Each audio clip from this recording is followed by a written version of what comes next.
திமுக கூட்டணியில் சற்று முன் என்னாச்சு? அடுத்தடுத்து நடக்கும் திடீர் திருப்பங்கள். சற்று முன் எடப்பாடியை சந்தித்த திருமாவளவன். தொகுதி உடன்பாட்டில் திமுகவுடன் விசிகாவுக்கு வெடித்த சர்ச்சை. அதாவது தமிழக அரசியல் என்பது சமீப சில நாட்களாகவே பரபரப்புக்கு பஞ்சமில்லாமல் சென்று கொண்டிருக்கிறது. அதற்கு காரணம் சட்டமன்ற தேர்தல் என்பது இன்னும் சில தினங்களில் தமிழகத்தில் நடக்க இருக்கிறது. ஆகவே அதற்கு தயாராகும் வகையில் அனைத்து அரசியல் கட்சிகளும் தேர்தல் வியூகங்களை வகுத்து வருகிறது. குறிப்பாக திமுக, அதிமுக, விஜயின் கட்சி உள்ளிட்டவைகள் தேர்தல் வியூகங்களை ஏற்கனவே ஆரம்பித்துவிட்டது. அதுவும் சமீப நாட்களாக விஜயின் தேர்தல் அறிவிப்பு என்பது பொதுமக்களிடையே உண்மையிலேயே பரபரப்பை ஏற்படுத்திதான் இருக்கிறது. விஜய் அறிவித்த திட்டங்கள் பெரும்பாலும் செயல்படுத்த முடியாதவை என்பது விவரம் தெரிந்தவர்களுக்கு நன்றாகவே தெரியும். ஆனால் விவரம் தெரியாத பாமர மக்கள் என சொல்லப்படும் அத்தகைய மக்கள் விஜயின் அறிவிப்புகளை பெரிதாக பேசி வருகின்றனர்.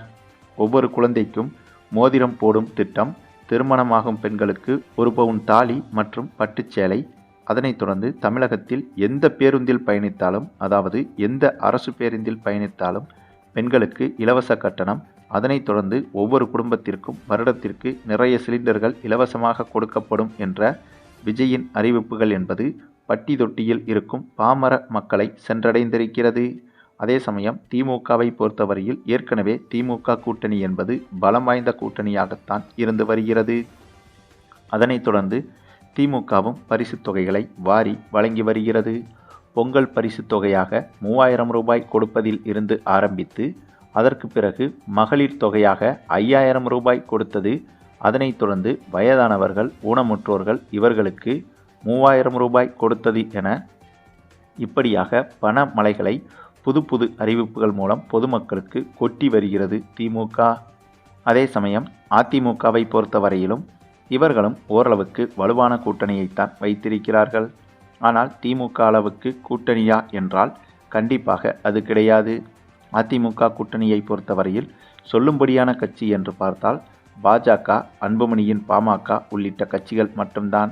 அதனைத் தொடர்ந்து டிடிவி தினகரனையும் சொல்லலாம். ஆனால் டிடிவி தினகரனுக்கு தமிழகம் முழுக்க வாக்கு வங்கி என்பது கிடையாது. குறிப்பிட்ட ஒரு சில தொகுதிகளில் மட்டுமே இவருக்கு வாக்கு வங்கி இருக்கிறது. ஆனாலும் கூட பிரிந்து கிடந்த அதிமுக இப்போது ஒன்றாக சேர்ந்து விட்டது என்ற அந்த ஒரு எதிர்பார்ப்பு என்பது இவருடைய இணைதல் மூலம் அதிமுக கூட்டணிக்கு கிடைத்திருக்கிறது. அதே சமயம் அதிமுக கட்சியை பொறுத்தவரையிலும் நிறைய திட்டங்களையும் அறிவித்து வருகிறது. ஆனால் இதுவரையிலும் அதிமுக அறிவித்த திட்டங்கள் என்பது பொதுமக்களிடையே சொல்லும்படியாக இல்லை என்பதுதான் நிதர்சனமான உண்மை. இந்த நிலையில்தான் இப்படியாக ஒவ்வொரு கட்சிகளும் அவரவர்களுக்கான தேர்தல் வியூகங்களை வகுத்து வந்த நேரத்தில் திடீரென திமுக கூட்டணியில் அடுத்தடுத்த மிகப்பெரிய சலசலப்புகள், சர்ச்சைகள் ஏற்பட்டிருக்கிறது. ஆமாங்க, அதற்கு காரணம் திமுக கூட்டணி தான் இப்போது இருக்கும் ஒட்டுமொத்த இந்திய கட்சிகளிலேயே பலம் வாய்ந்த கூட்டணி கட்சி என்று சொல்லலாம். தமிழகத்தையும் தாண்டி இந்திய அளவில் ஒவ்வொரு கூட்டணிகளுக்கும் போட்டி வைத்தால் திமுகவில் இப்போது இருக்கும் இந்த கூட்டணி கட்சிகள் தான் அதிகப்படியான வாக்குகளை பெறும்.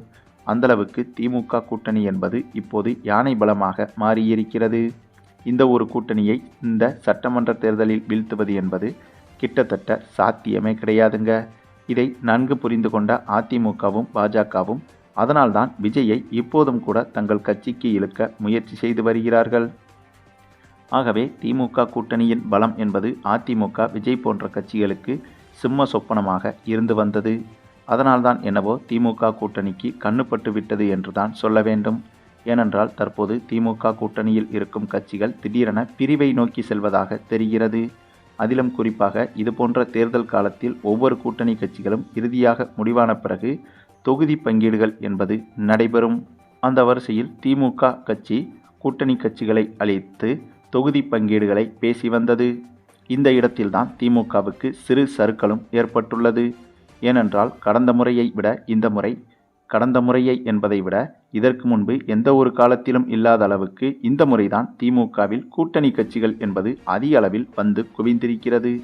இதன் காரணமாக அனைத்து கூட்டணி கட்சிகளுக்கும் சரியான அளவில் தொகுதிகளை ஒதுக்கி கொடுப்பதில் திமுக சற்று பின்தங்கியுள்ளது. ஏனென்றால் என்னதான் கூட்டணி கட்சிகள் பலமாக இருந்தாலும் அதிகப்படியான தொகுதிகளில் திமுக போட்டியிட்டால்தான் வெற்றி என்பது ஏறக்குறைய நிச்சயமாகும். ஆகவே அந்த ஒரு காரணமும் திமுகவுக்கு இருப்பதால் கிட்டத்தட்ட 160 முதல் 170 தொகுதிகளையாவது திமுக கட்சி தனித்து போட்டியிடுவதற்கு தயாராகிவிட்டது. ஆகவே மீதம் இருக்கும் தொகுதிகளைத்தான் கூட்டணி கட்சிகளுக்கு பிரித்து கொடுக்க முடியும். ஆனால் இந்த முறை தேமுதிக மற்றும் ஓபிஎஸ், அதனைத் தொடர்ந்து மற்ற சிறு சிறு கட்சிகள் உள்ளிட்டவைகள் திமுக கூட்டணியில் புதிதாக இடம்பெற்றுள்ளது. ஆகவே அப்படி இருக்கும்போது புதிதாக இணைந்தவர்களுக்கும் தொகுதிகளை ஒதுக்க வேண்டும். அதேபோல ஏற்கனவே திமுக கூட்டணி கட்சிகளில் கடந்த முறை போட்டி போட்ட கூட்டணி கட்சிகள் இந்த முறை அந்த எண்ணிக்கையை விட அதிகமாக போட்டியிட ஆசைப்படுகிறார்கள். ஆகவே அதையும் திமுக கொடுத்தாக வேண்டும். அப்படி இருக்கும்போது ஒவ்வொரு கட்சிகளுக்கும் கூடுதலாக தொகுதிகளை ஒதுக்குவது என்பது கிட்டத்தட்ட சாத்தியமே கிடையாது. அப்படி ஒதுக்கினால் திமுக மட்டுமே தனித்து போட்டியிடுவதற்கு 120 முதல் 125 தொகுதிகள் மட்டும்தான் மிஞ்சியிருக்கும். இப்படி 120 முதல் 125 தொகுதிகளில் திமுக போட்டியிட்டால் கண்டிப்பாக இந்த தேர்தலில் மிகப்பெரிய பின்னடைவை ஒருவேளை திமுக சந்திப்பதற்கும் வாய்ப்பு இருக்கிறது. ஆக இவை அனைத்தையும் புரிந்துதான் முதல்வர் ஸ்டாலினும் கூட்டணி கட்சிகளிடம் எவ்வளவோ இறங்கியும் பேசி வந்தார். ஆனால் திமுக கூட்டணியில் இருக்கும் சில முஸ்லீம் லீக் கட்சிகள், அதனைத் தொடர்ந்து வைகோவின் பாமக கட்சி, அதனைத் தொடர்ந்து முக்கிய கூட்டணி கட்சியாக பார்க்கப்படும் திருமாவளவனின் விசிக கட்சி உள்ளிட்டவைகள் இப்போது இந்த தொகுதி பங்கீடில் அதிருப்தி அடைந்திருப்பதாக தகவல்கள் வெளியாகியிருக்கிறது.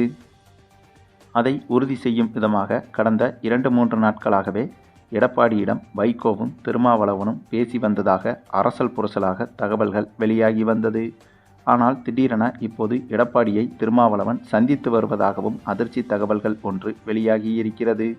இந்த சந்திப்பு எதேச்சையாக நடைபெற்றதா அல்லது தமிழகத்தில் கூட்டணி மாறுகிறதா என்ற சந்தேகமும் எழுந்துள்ளது.